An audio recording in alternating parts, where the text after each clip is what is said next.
आयुर्वेदिक दवाई, पहली बात कि ये एलोपैथी आयुर्वेदी में कोई अंतर नहीं है, इसी का अंग्रेजी नाम है। आयुर्विज्ञान ही है हमारा भी। आप अगर एम्स पे बोर्ड पे देखो तो भारतीय आयुर्विज्ञान संस्थान लिखा हुआ है, तो ये आयुर्विज्ञान ही है हमारा, कोई दो अलग है ही नहीं। बस ये है कि जो आज आपको मिल रही है चीज़ें पुड़िया बांध के मिल रही है, ये 100 साल पहले दी जाती थी। आज 100 साल में जितनी एडवांसमेंट होगी आप उसको नहीं लेना चाह रहे। हम तो 100 साल पुराना हैंडपम्प ही लेंगे। पहले हैंडपम्प ले आओ। 100 साल पहले हमारे घर वाले हैंडपम्प होता था हमारे घर में, हम तो आज भी हैंडपम्प ही यूज़ करेंगे। ये नल का बड़ा नुकसान है, इससे सेहत खराब हो जाती है। ये नल का भरा पानी पीने से सबकी सेहत खराब हो रही है, ये दिख ही रही है। तो हम तो हैंडपम्प से करेंगे, वो भी ठीक है, लेकिन ये ठीक नहीं है कि हम वो वाली दवाइयाँ खाएंगे।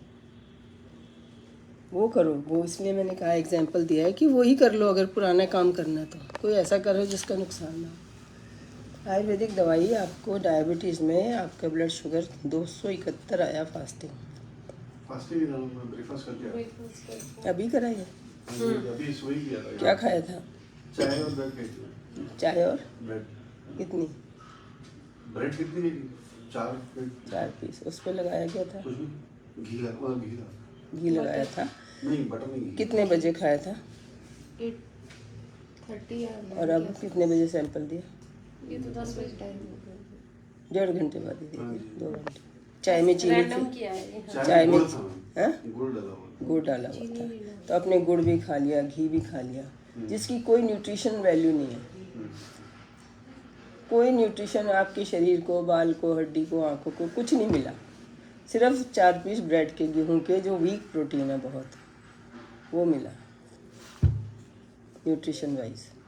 और शुगर आपकी इतनी बढ़ गई कि सारे शरीर में शुगर तंग कर रही है। सारे शरीर के एक एक सेल को सूज रहा है, वो चीनी के पानी में परेशान हो रहा है। एक दिन हाथ को रखना अपने ऐसे, चीनी का घोल जो आपने पिया है ना, उसमें अपने हाथ को डिप करके रखना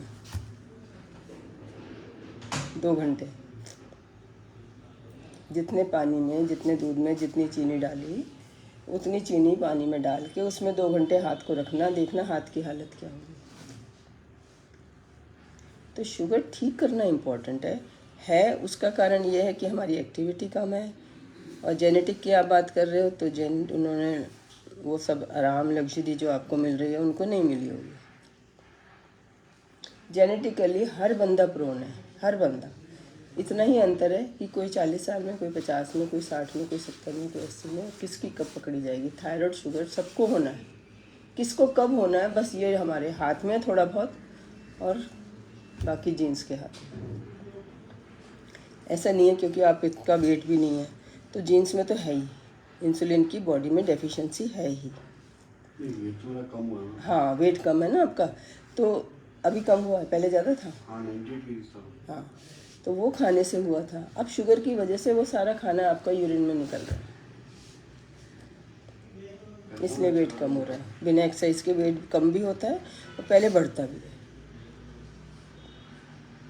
तो इंसुलिन के लिए, इंसुलिन से बढ़िया दवाई हो ही नहीं सकती। वही चीज़ सोचो, उससे बढ़िया क्या होगी जब एग्जैक्ट चीज़ ही मिल रही है हमें।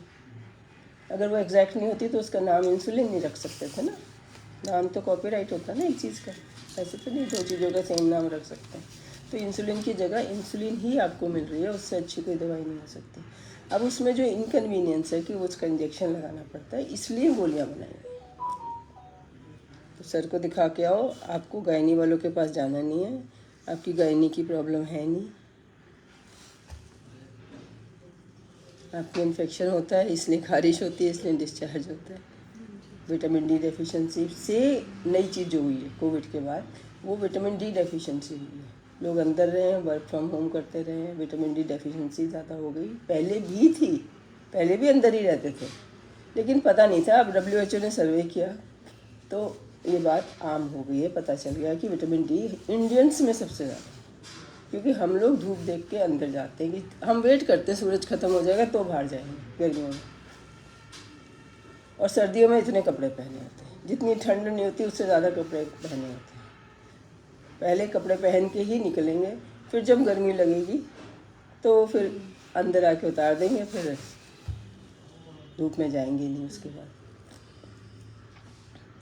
तो धूप हमारे शरीर को डायरेक्ट की पहचान ये है, जिसकी स्किन टैनिंग नहीं दिख रही है बॉडी पे, उन सबको विटामिन डी डेफिशिएंसी। घर में भी और सबके लगाओ इंजेक्शन, उससे जान आएगी, फिर आप एक्टिव हो गए।